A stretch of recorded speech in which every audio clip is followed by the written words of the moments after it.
What's the deal, y'all? This your man King Eric, the media assassin, coming at y'all with another video. Subscribe and the like button for me. And I want to talk about this album here, one of my favorite albums from 1998, 8-Ball Lost. This was the first ever triple hip-hop album. Well, it really wasn't a triple hip-hop album. It was a double album with a third disc being a bonus disc full of Suave House artists. And this album here, 8-Ball had everybody up in this party. We talking Busta Rhymes, Rappin' Forte, Spice One, E40.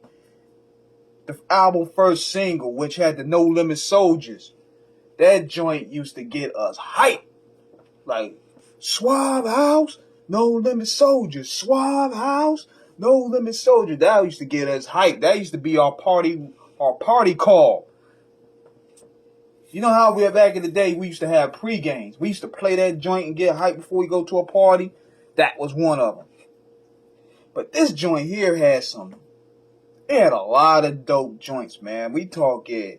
One of my favorite ones of all was All for Nothing.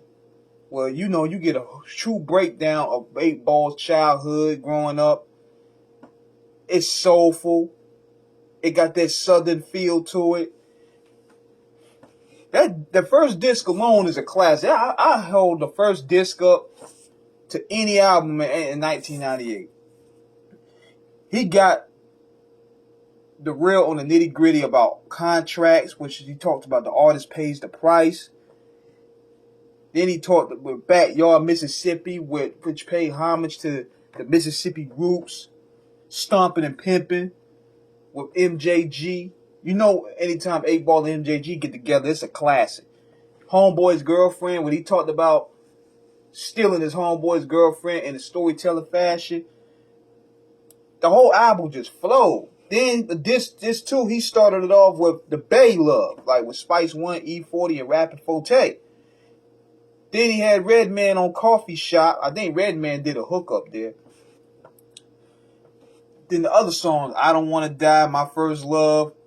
8-Ball can flow, man. Like, he's very underrated as a lyricist. I would say that he will probably be the Biggie of the South next to Big Mike.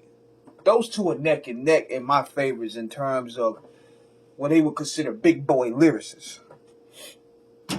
But this album right here, it also showed how respected they were.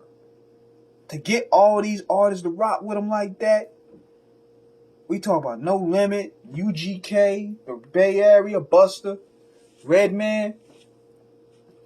And see, what was dope about this album too is that he had a lot of solo cuts as well. This Is Dedicated is my favorite too. And then you go on to the third disc. The third disc, it was just basically leftovers from different albums. Now, I think Universal put that together because you got Cannabis, How We Roll up there. And 8-Ball, I wish they would have put the joint that 8-Ball did with DMX and Cannabis, the Uncut Dope remix. They should have put that up there. But the third disc basically was Universal throwing that in. Because you had Too Short up there, you had MJG solo joints, you had A+. I know y'all remember A+. You had Psychodrama, the Ill Hill Niggas joint. Overall, Lost was one of my favorite albums of 1998. And see, what made Lost better than My Homies by a Scratch was you get to hear more 8-Ball. See, Face, they basically put the My Homies joint as a Rap-A-Lot compilation, and they used Scarface's name to sell it. But this was 8-Ball. So this was still an 8-Ball album. He's on every cut. So, if y'all can find this joint, definitely check it out, man. This album, I don't think it has no skips. It flowed all the way.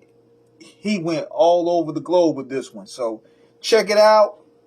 This is King Eric signing out. Let me know what you think, Holla.